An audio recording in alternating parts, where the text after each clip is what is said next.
Morrow, and I'm here with Jack Houghton. Welcome to Race to 2020, the new podcast from Sky News Australia. Find us on Spotify or skynews.com.au. We're here today to talk about all sorts of things happening in American politics for you. We've got Biden gas, we've got Democratic race baiting, and we want to talk about Jeffrey Epstein and make it really, really clear that neither me nor Jack have any information that could lead to the arrest of Bill or Hillary Clinton. Well, speak for yourself. I might have a little ace up my sleeve. Oh dear. Okay, well, we'll put you in the witness protection program there. The big news, Jack, though, this week has been the death, under mysterious circumstances, of Jeffrey Epstein, the convicted pedophile who is said to have been potentially a procurer for all sorts of celebrities and with connections to all sorts of people across politics, including the Clintons, and his death in his cell at the Metropolitan Correctional Center facility in New York, a facility that has housed mob bosses, terrorists. I think El Chapo, the massive drug dealer, was held there. All of them were able to be kept alive by the U.S. government for their trial at this remand center. And yet somehow Jeffrey Epstein managed to, apparently, they say, hang himself in the cell. A lot of people are thinking this is suspicious. What do you reckon, Jack? Well, I think if you break down the case from its beginnings, he was actually convicted, right? So he has a long record of being involved with underage girls, and he actually spent 13 months behind bars. Well, he spend those behind bars? Because what my understanding is that he spent them, and it was a funny sort of thing because it was a sort of charge that could have attracted federal conviction, but it was a state-based thing, and they kept it in Florida. And my understanding is that he was allowed out on work release 6 days a week, and that he was allowed only to spend his nights in his cell. So it was really a sweetheart deal, wasn't it? Yeah, exactly. And the prosecutors actually noted that he could be tied to 36 different women as young as 14. Yeah. So the allegations are, and he was convicted on these, so they're not even allegations actually, that he's raped a 14-year-old girl. Yeah. And he somehow manages to pen a deal where he's behind bars for 13 months with home release and work release. So all the people that are looking at ties to all these conspiracy theories that are coming out now, there are a lot of unanswered questions. Well, there are, because there's a lot of evidence that Epstein did not change his wicked ways when he was in that sort of on again, off again sort of jail stint. Police who raided his mansion in the Upper East Side of Manhattan say that they've found heaps of CDs and DVDs that may have photographic or video evidence of lots of famous and powerful people at his parties, interacting with underage girls, and then also there's a whole question of his island in the Caribbean, his special what's called Love Island, where the pedophile island, the pedophile island, where a lot of other stuff is alleged or thought to have gone down. But what I think is really interesting about this is how the media has covered this, and the funny thing here is that you've had a lot of different people saying, oh, don't start talking about a conspiracy here because, look, there's all these sort of facts, but, whatever, he just happened to kill himself in this place where no one's ever killed themselves before. The same people who are saying that are the same people who spent months and months, if not years and years and years, pushing the Russia collusion hoax, which turned out to be the granddaddy of all conspiracy theories, to explain away what happened in 2016. So, I mean, the Sydney Morning Herald has been a big offender on this. They've picked up the Washington Post, so they get a lot of their coverage of America from the Washington Post and the New York Times, not exactly friendly institutions to Trump and conservatives and so on. But so they've read this thing here that said, conspiracy theories aren't fueled by facts, they're fueled by attention. On the weekend, a baseless conspiracy, already calling it baseless, about the death of Jeffrey Epstein gorged itself on a feast of the stuff as a viral hashtag spammed by believers trended on Twitter. In less than a day, a viral tweet from a conservative internet personality promoting that hashtag, Clinton body count, was retweeted by the U.S. president. So the interesting thing here, and the reason we're talking about this for a 2020 podcast about the election, is Donald Trump found himself embroiled in this when he retweeted the tweet with the hashtag Clinton body count. So, look, a couple of things. This is firstly the left media's inability to understand meme culture as well. So this isn't necessarily an endorsement or anything. The Herald can't meme. You couldn't go on Twitter and not see this hashtag when this was happening because Bill Clinton visited Pedophile Island, and this is a fact. There are logs that have been documented and put in courts, and you can Google this, 7 times. Yep. And he took 26, I believe, flights on Jeffrey Epstein's private jet. Some of those flights apparently were without his Secret Service detail. This is after he was president, but a president after his presidency always has Secret Service protection. The only exception to that was Richard Nixon, who declined his protection, but that's an interesting story for another time. But so they have immediately, though, said, oh, there's no conspiracy here, there's nothing to see here, and it's almost like everybody got their talking points. And yet, there's another Herald article here, you can look at, there's millions of these things, about Vladimir Putin and Donald Trump, and they love to go on about this over and over again. It's no secret that Vladimir Putin and Donald Trump like each other. But what's less known is how Russia is attempting to support Trump through social media by helping galvanize and motivate extremists who in turn support the controversial Republican candidate. And this is the theme and the leitmotif that we've seen for 3 years now. The only reason why anybody would have voted for Trump, they like to say, is because they were gulled into it, because they're either an idiot who's duped by a Russian meme. And I tell you what, if you go and you look at the Russian memes and the troll farms and the stuff that they put out there, they're so obviously just fake bot accounts that they wouldn't influence anything. And if you weren't gotten by the Russians because you're so soft-headed that some Moscow memer can get you, then you're some sort of incorrigible racist. And apparently, these are the only two reasons why anybody would ever vote Republican, would ever vote Donald Trump. And this is where they're going to go with it. And I think we'll talk about this a little bit later in the show, is they haven't learned the lessons of the 2016 election, that people vote Republican and vote Trump for a variety of reasons, many of them perfectly good ones, especially around the economy, but that they cannot accept that. And so therefore they have to demonize the people who vote for Trump. And therefore, what's the end result of that, Jack? Well, they wind up creating more people who vote for Trump and Republicans because they say, well, you obviously don't understand me, you don't get my motivations, you live in your ivory tower in Manhattan or Hollywood or the Hamptons or Chicago, and you don't get me. So I'm just simply not going to vote for your candidate. I'll vote for my guy. Yeah. So and let's break down the contrast between the two coverages here, right? So if you look at Donald Trump probably should never have tweeted this because it's not confirmed. He's still the president. He still has to be president. Well, to be fair, Donald Trump probably shouldn't tweet a lot of things, but he still does. Exactly. Yeah. And so I do think there is justification in saying, well, hang on, you've got to be careful here. There's no evidence that the Clintons had anything to do. So he really only has himself to blame for that kind of, for getting that kind of criticism. But at the same time, there is equally not any evidence for this Russian hoax, which was perpetuated by all the media, including our media domestically here. And this line that you read out, it's no secret that Vladimir Putin and Donald Trump like each other. And then it proceeds to talk about this link between Russia winning him the election, and the insinuation is that he's in bed. We now know that this wasn't true, and this, I believe, was from 2016. Yeah, 16. It hasn't aged well. It hasn't aged well. And you know what blew it all up? That was the Mueller report.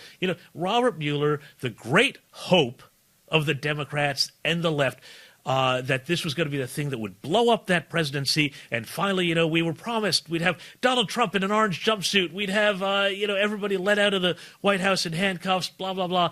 And of course, none of that came to pass. So the cognitive dissonance here for the left is that they are like, they're like some sort of cult. That's a millenarian doomsday cult. And the end of the world is going to be on Tuesday. Oh, hang on. Did we say Tuesday? We meant next Thursday. And so they keep saying, this is the thing that's going to get him. This is the thing that's going to get him. This is the thing that's going to get him. And, of course, what happens? Well, it never winds up getting him. And so they waste all of this time. And this is what I keep saying to all of my Democrat friends. I said, stop wasting your time on all of this. Find a good candidate for 2020. Hold their own journalists to the same account that they hold the right-wing conspiracies. Yeah. That's all I'm asking for. I don't know what happened here. I don't know what happened with this man. And look, there's broader questions about the American prison system that maybe we don't understand. Yeah, how absolutely. bad it's got. And there's reports about overtime issues with some of the prison guards. But what we know is that he should have been checked on. He wasn't checked on, and there are a lot of powerful people that are very happy that he's gone to grave with their secrets. Yeah, well, I mean, Warren Brown, our cartoonist of the Daily Telegraph, had this fantastic cartoon where a jailer comes out of the jail and announces, Jeffrey Epstein's dead. And across the Manhattan skyline, he's drawn everybody going, phew!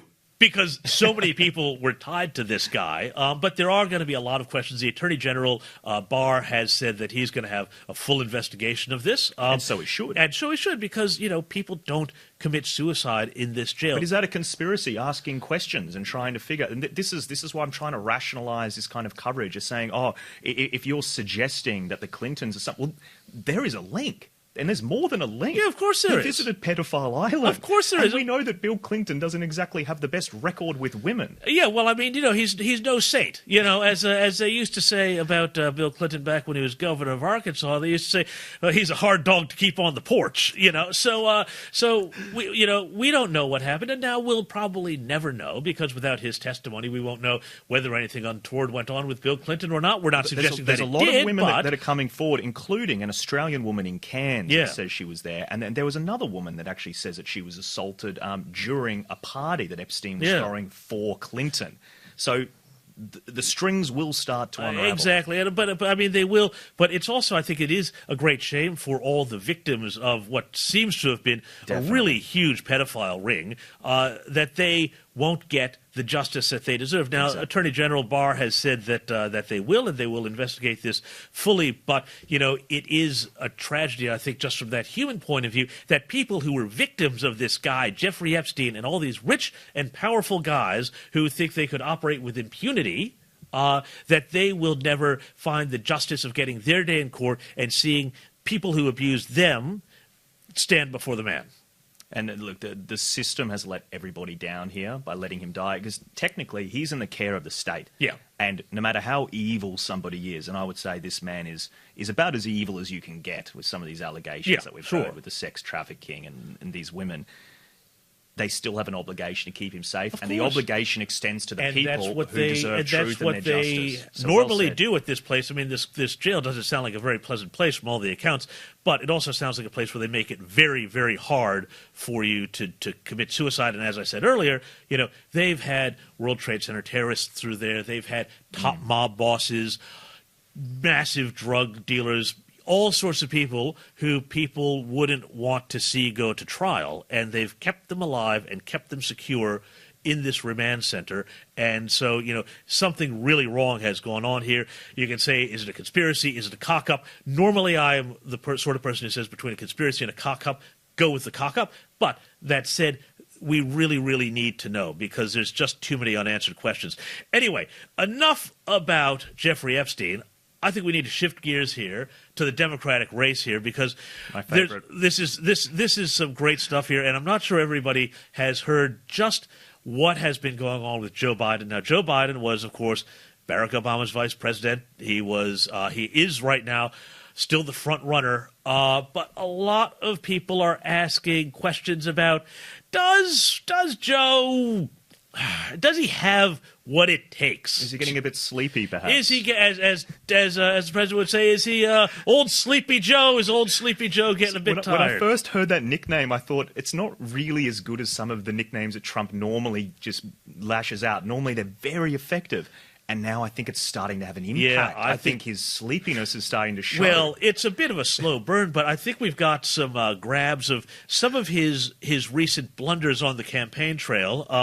And if we could listen to some of those right now, I think this will give people a bit of an idea of what's going on with old Joe here. We should challenge students in these schools to have advanced placement programs in these schools. We have this notion that somehow if you're poor, you cannot do it.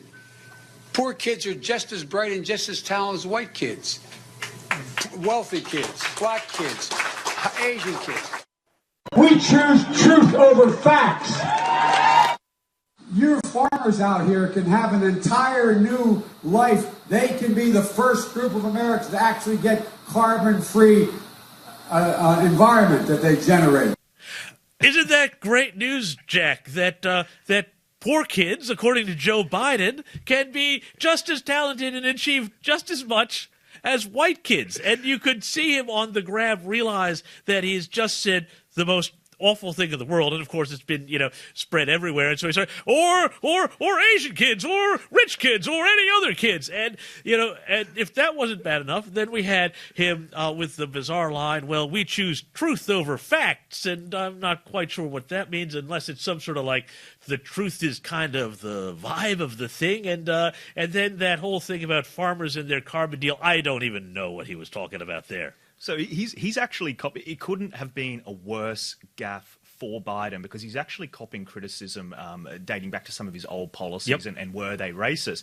But the insinuation here is that poor people are invariably black or ethnic, and he's contrasted and white kids that are automatically rich. So it goes, and this particular philosophical line of thinking on the left, they completely outraged because that is what they're accusing of every conservative of thinking. And here's Joe Biden, who's weathering all these attacks of being probably the more moderate he is, the more closely he's being tied to that particular way of thinking. And then he's had some Freudian slip and actually given them what they want. Well, what is it? Michael Kinsley once said that, a gaffe is just somebody who, says what everybody's thinking. And I think what's happening here is that the Democrats are always victims of a case of projection. They always project against conservatives and the right what they themselves are most guilty of. I mean, there's really actually very little philosophical difference at the end of the day between that and all of the identity politics that we are seeing from the left right now, which seem to say, oh, well, if you are this, then you are automatically that, and there's no sort of shade of gray, and you can't be different things.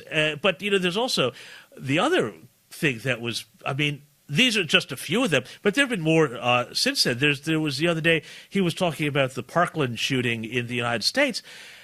He said that he was vice president when that happened. He was not vice president. So, people are actually starting to ask some real questions about, Is his cognitive capabilities up to it? He's 76 years old, I think, and people are just wondering, has he, just started to slow down, at that stage in his life, and does he have just sort of the mental agility and acuity to let alone be president, run for president, which is, of course, a really demanding gig? I've got to say, I do agree with him with one gap, and I do think that the very radical left do value their own personal truth over facts. Yes. So that's something that I'm seeing a little bit more of. I think he was being a little bit honest and maybe shedding a light on an issue within his own party. I think that's right. Look, I'm going to go way back into the memory machine here, way back into the vault. But if you remember, there was that thing many years ago, over 10 years ago, where a CBS News reporter, Dan Rather, ran a whole thing, and it was faked documents about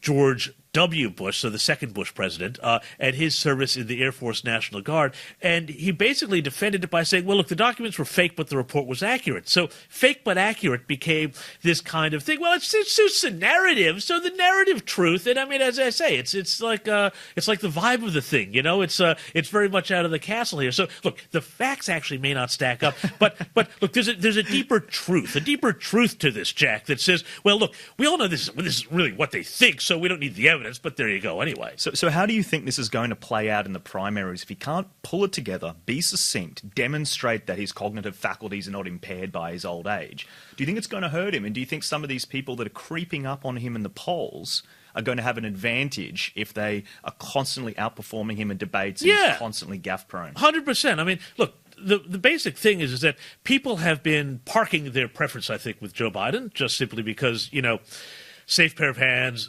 establishment, and a lot of voters aren't, quite convinced by what anybody else is selling yet, and there's a lot of sort of division there. So you've got kind of Coke, and then you've got a whole bunch of Pepsis over here. And there's one way to look at it, but people who are rusted on Warren people who are rusted on socialists are going to Bernie Sanders, and then you've got all that long tail of candidates, and it's really actually interesting there because so many candidates that seemed like they were going to really, be big names have all just fallen right off the map. Beto O'Rourke, the guy, Robert Francis O'Rourke is his real name, as Donald Trump never fails to remind us. He's polling at something like 1% or 2% right now. He was just this complete empty suit, who looked a little bit like Bobby Kennedy and, said a few sort of big words. And they said, oh, hey, he's our guy. We can, recapture some sort of Camelot magic or some sort of nonsense like that. And he's one of the candidates who is pushing this Donald Trump is a white supremacist line. And it doesn't appear to be gaining traction for their mainstream base. Yes.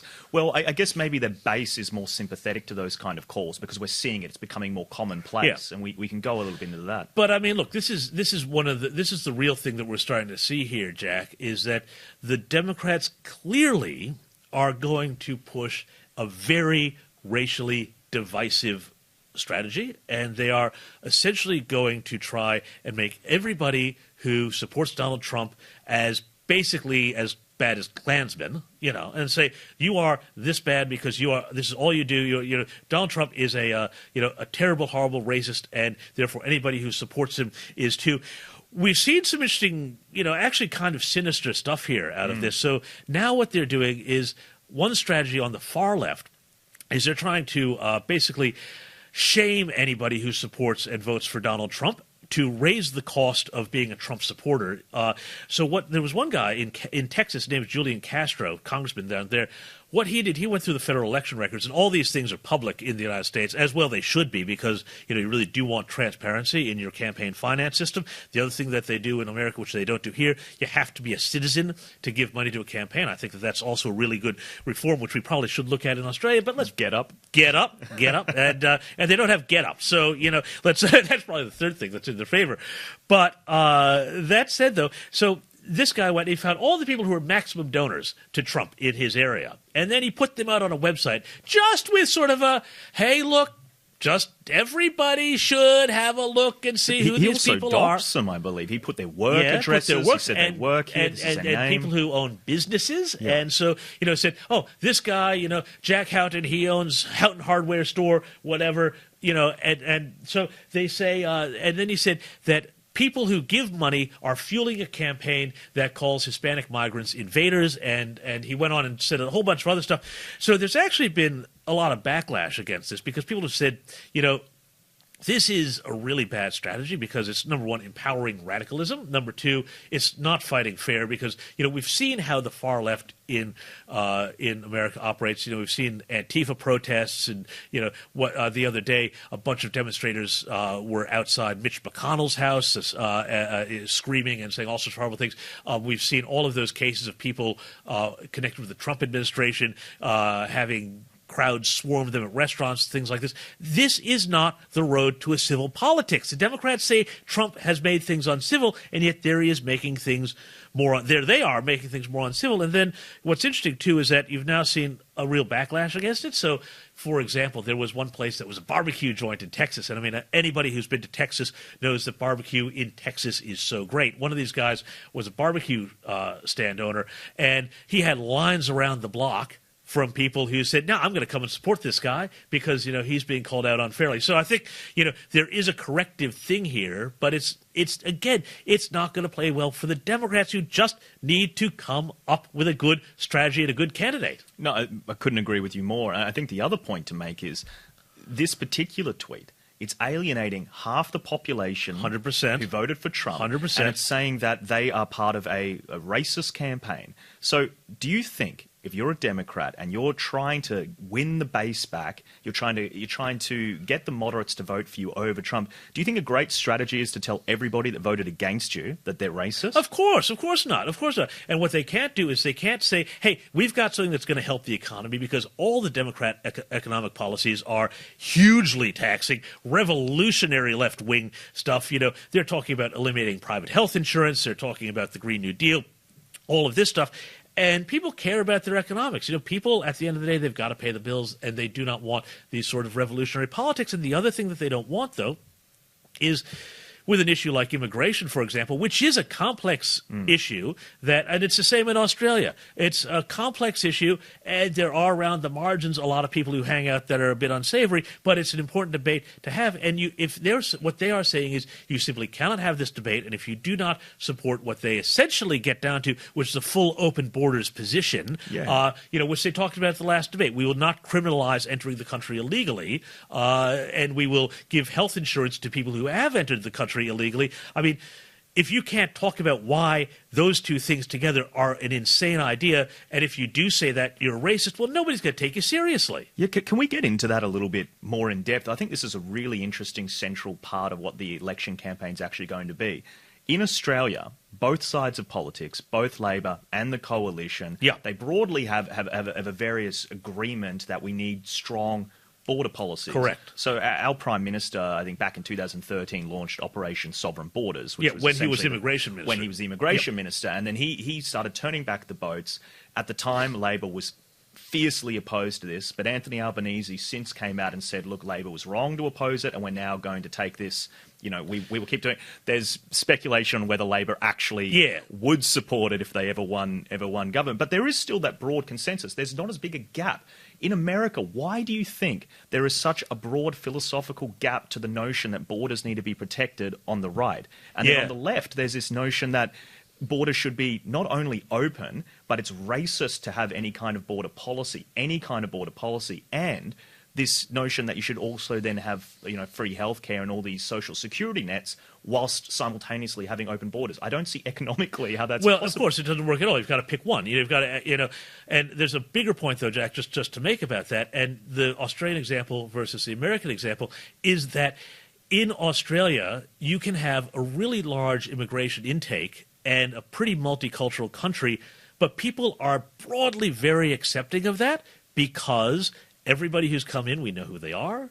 We've had checks on them. We know that they're okay, that they don't have a police record, that they're of good character, that they've got a skill, and that they want to come here to contribute to Australian society. I'm a migrant myself. I went through all of that. I went through the health checks and everything, and the police checks and the background checks. And they still let me in. I don't know why, but here we are. But that means that people are far less suspicious about newcomers to the country, whereas if the border is open, which it de facto is right now, in the South, you will wind up having a lot of people mistrusting the system because they're going to feel like people are coming in to take something that they've got, whereas here I think the sense in Australia is that people come in to enlarge the pie.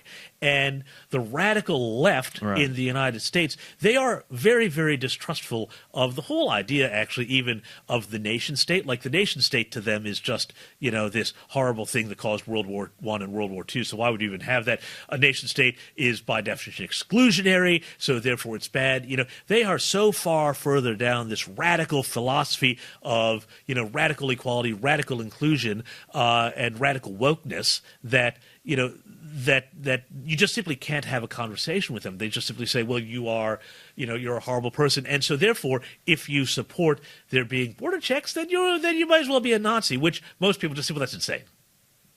Yeah, look, I couldn't agree more. But I think let's now go to our own domestic national broadcaster and see what our taxpayer dollars are being paid for. Because in the wake of one of the more tragic events in this year, obviously there's been a couple. It's been very bad. Been quite a few. The way that the ABC has covered the massacres overseas, it's quite incredible. So let's take a look at one of these comedy clips which was commissioned with our taxpayer dollars and see if you guys think it's appropriate. Literally anyone can send those. There's a natural disaster or, say, a mass shooting involving multiple deaths of innocent people, and people can just send thoughts and prayers. Feels great. Yeah, so the thing that I find quite disturbing about this is the ABC appears obsessed with insulting people who have religious sentiments when things like this go wrong. Now, obviously, certain religious sentiments. They definitely didn't do it after the Christchurch massacre. Yeah. And I think that the public backlash, if they had made fun of the Islamic community sending prayers in the wake of a tragedy, it would have been immense. And appropriately so. Appropriately so. But, the ABC here has a huge, I think, just cultural problem with America, with the American right, with American conservatives, with American Christians, with American Christianity. And they also have a huge problem understanding the complexities of an issue like gun control in the United States. So, yeah, you're absolutely right. You would never, ever see the ABC making fun of any other faith. You would never see them making fun of, as you say, some other terrible tragedy and people sending good wishes around that. But these guys are fair game. But you know what? Look, so I do get broadly what they're trying to say. That they're trying to demonstrate a point that it's not enough just to pray. Sure. That you need some kind of action because it's tragedy after tragedy. But where I take exception with this is they're talking about the general populace. So the whole point of this comedy skit.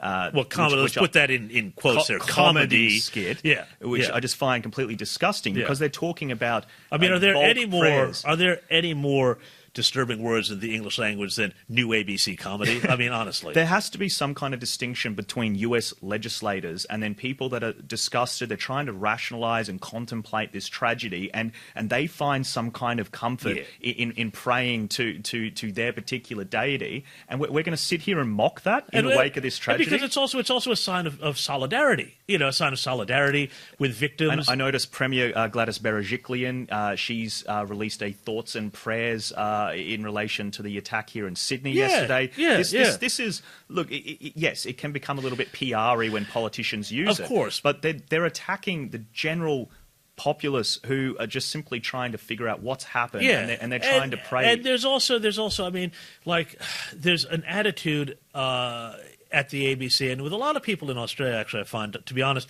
where they just assume that it would be as simple as doing a sort of John Howard style thing to just simply buy back and ban guns. I'm sympathetic with that notion, because looking at what John Howard did, it's something which around the world they look at as potentially being a map for the US. But I read an article that you read, that you wrote, and you actually painted out some of the nuances with why I might actually be wrong on that point. Yeah, I mean, like, look, it's a complicated issue, but just a few points on that. There's about 325 million Americans. There are around 393 plus million firearms, so there's more than one firearm for every man, woman, and child, which sounds kind of extreme. But then the other thing is that there's just, people need to look at actually where most violence is occurring. And these events which grab the headlines are absolutely horrible, but actually, on any given weekend, you'll have dozens of people shot in places like Chicago. You'll have dozens of people shot in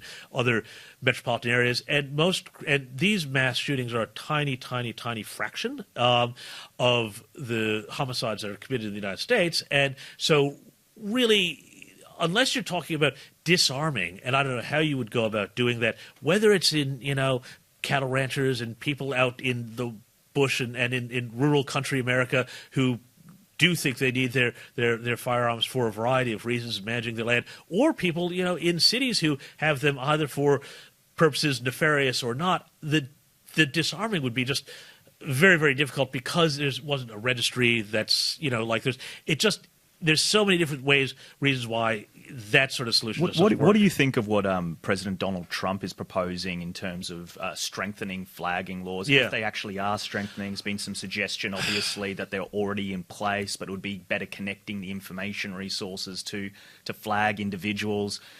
Do you have any thoughts on where the conversation's going? I don't have a huge view on President Trump's proposals around red flag laws. Anything that involves information sharing and better information sharing between states is obviously always a good thing, and that's generally the case with most sort of regulatory things. But what I will say is that conservatives and liberals, Democrats, are going to have to both come to the party on this. And liberals, those on the left, are going to have to understand that there are plenty of people who are perfectly law-abiding citizens who have firearms for a number of reasons, and they should not be demonized as being, terrible rednecks or potential mass killers in the making, because they're not. We know that. But also at the same time, I think a lot of people on the right are going to have to come to the party and also say, look, it's, there's a certain limit to what we need, and if the government, puts restrictions on the sorts of weapons we're allowed to buy, that is not necessarily the idea that there's going to be some sort of terrible tyranny coming down the street. And so everybody, I think, needs to step back and come together on that. Whether or not that winds up reducing the number of these sorts of incidents, I think, is questionable, because really I think there's a lot more complicated issues around mental health, around fatherlessness, and a lot of other common denominators that we see in a lot of these cases that both sides are, again, going to have to be really willing to talk about. You're almost treating the symptom as opposed to the cause. There's these systemic societal issues linking back to family structures. There's family structures. There's mental health care. There's a number of issues that go well beyond just simply the weaponry that people have access to. We had an attack here yesterday in Sydney, just around the corner from where we are now. Where the gun debate, where I kind of try and figure out where I sit on it, I think with a fellow like this, what kind of damage could he have done if he did have access to a gun? Because he did manage to allegedly kill one woman, stab another woman in the back, and then he was running around saying, shoot me, words to that effect. Yeah. If he had access to a firearm, the amount of damage he could have caused, the amount of life, that he could have taken. But then, the other argument is, would flagging laws, because obviously he was in a mental health facility, he left, he should probably never have been let out, there's domestic violence and court things. Could America frame their legislation so people like that could never have guns? And is that more of the issue as opposed to just general access for people that don't have that record? Because he had such a considerable record. Yeah, look, obviously what happened yesterday in Sydney, likely would have been a lot worse if the alleged offender had access to a firearm rather than a knife, and we can all thank God that it wasn't worse. We can also thank God for all of the really brave guys who went and chased him and distracted him and tackled him, and I think that, there's also a big point there about when everybody loves to talk about toxic masculinity, but right there was some great heroic masculinity that saved the day. That's a great point. And I think that is something that cannot be, that we need to also be talking about that just societally. But we also know that, in Sydney, in parts of Sydney, there's plenty of gun crime that happens from people who are involved in crime already. So there are illegal weapons out there, and if somebody wants to get a weapon illegally, they probably more likely than not. Well, but they do. There's shootings in Sydney. There's shootings every other in Sydney, weekend. I've covered several of them. There's gangland shootings. Of course, and we cover them all the time at the Telegraph. And we see in Sydney and in Melbourne and in Victoria.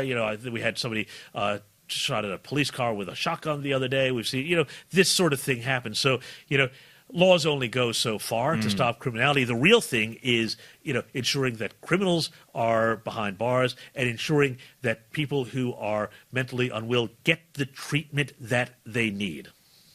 Yeah, definitely. Well, should we move on and talk about more of a state of play with where we're at with the polling numbers? I think there's some really interesting data that's coming out. And Joe Biden, I know Politico has him about 33. Yeah, but the Economist, that's very soft. That's very soft support. The economy, well, it's a lot lower than you would expect somebody with his record going into it. But I think that demonstrates that Sleepy Joe is taking a toll. The Economist has him as low as 25. Well, yeah, and I think that's a great example. The Economist poll numbers show, I think, that 33% is, as I say, very soft. The thing is, Joe Biden, Jack, has been in American public life for decades, all right? America has their measure of Joe Biden. He has run for president before, and America has said, pass. They said a hard pass on Joe Biden. So, for him to go out on this valedictory loop here, I think it's a big mistake. I think that he should have just, gone out with the goofy Obama-Biden memes and just said, I'm going to retire off to Shady Pines. Interesting fact here. Note, Jack, that Barack Obama, his old boss when he was vice president, when Barack was president, hasn't written him a letter of recommendation. Oh, he hasn't endorsed him. But didn't Joe come out and say, oh, look, he's told me that he endorses me. Yeah. But we're just not making it I got public. a piece of paper in my wallet. I want to give the other guys a chance. Yeah. But, that was like that horrible, Ridiculous. cringeworthy thing, where Joe put a picture of him and Barack Obama on Best Friends Day and tweeted it. My God, that was just the most embarrassing and cringeworthy thing. And you could just imagine poor Barack Obama sitting back going, It is interesting that he hasn't weighed in and endorsed someone, and I guess it kind of leads... He's playing his cards very close to his chest. Well, there's been some suggestion that Michelle Obama should stand forward, and maybe that's holding him back. So this is really interesting, because last week we talked about, and I still maintain, that there's every good chance that out of this mess, because, look, we go down the polls, so we've got Elizabeth Warren, we've got Kamala Harris, we've got Bernie Sanders. So this is sort of the three-way death match here between these three. But, none of them have, I think, the sort of the wide cut-through appeal. You've got Elizabeth Warren, who is pretty articulate, and I think actually could go pretty well. She's also 99.9% not Native American. Yeah, well, yeah, exactly. As I say, my Jeep Cherokee is more Cherokee than she is. But Bernie Sanders, who is the loony old socialist who talks like the Cookie Monster, and you've got Kamala Harris, who is going to be very weighted down by her experience as a prosecutor in California. What's going on with her? Because we touched on this last week. She shot ahead when she launched a couple of good shots. She landed a couple of blows on Joe, and then the next time she tried, it fell flat. And then we saw her dive down in the polls. Is she done, do you think? I don't think she's gone. I don't look. She apparently has the backing of a lot of establishment. She's at people. about 9 points. Yeah, now. but like she's sliding down. So we could be looking really at a Warren Sanders race. But we talked last week, I though. hope so. I know. Get the popcorn. The popcorn. There would be just preaching and wokeness and who can drag the country to the most extreme to the left policies. And because all the Democrats have to do, Jack, is not be crazy, and they seem to find this very, very hard. but so last week we talked about, could Hillary come back into the race? I absolutely think she could. But what's interesting is now this week, my sources in Washington have been telling me that Michael Bloomberg is now the old New York City mayor who did talk about he was a Republican mayor, but as a very, very moderate Republican, and sort of make the New South Wales liberal moderates look like right wingers. And there's some talk that he could come in as a Democratic candidate. He'd be a big threat. Because he's got $1 billion in the bank. Of course, we would be faced with the prospect of two New York billionaires going up against each other. I love the notion. Boy, talk about speaking to the heartland there. There is talk that Michelle Obama, who has had absolutely zero political experience, might put her hand up. I think that's a lunatic fantasy idea. Nepotism, isn't it? Well, yeah, because you think about these dynasties. With these dynasties, and this isn't what the founders made America all about. It wasn't about that we should have Bushes and Clintons and and everybody else. Like, that is not the way it's supposed to work. And I think that. This idea that people would be... it makes it look rigged as well. It does make it look rigged. It makes it look like you need that America influence. is not supposed to have an aristocracy. And you wind up then with a situation where a few elite families look like they're pulling all the strings, and then suddenly you've gone from the Florentine Republic to the Borgias and the Medicis. Yeah, look, it's really interesting. I think the thing that I'm focusing on right now is that Pete Buttigieg, Beto O'Rourke, they're pretty much all these guys. They've dropped down to a couple of points, and these are the guys that are going the most radical. These were guys. Well, some of them went radical. Some of them were a bit more moderate. But the point is, all of these people were media darlings for about 3 weeks, and that's it. But I think we've talked a lot about this. Let's wrap up though, because we've got a woke of the week. And Jack, what have you got for us here? Well, we're going to give you a little bit of a Brexit wrap. It's not quite US politics, but it's so woke, it's so incredibly woke that I just couldn't leave our viewers without seeing it. All right, let's have a listen. We need to Brexit before we Brexit. Brexit isn't worth it, Theresa. We need to Brexit before we Brexit. Brexit isn't worth it, Prime Minister. We need to Brexit before we Brexit. Brexit isn't worth it. It's... And we're in Biden. Who's made us watch? If these guys don't get a gig on the ABC for that fantastic bit of cringeworthiness, there's just no justice in the world. I mean, that's just fantastically awful. Thanks so much for tuning in today. Make sure that you subscribe to us on all our various podcast channels. We're now on Spotify. We're going to be in iTunes soon. And obviously, we're at skynews.com.au. That's where you can find the podcast. Thanks for staying tuned.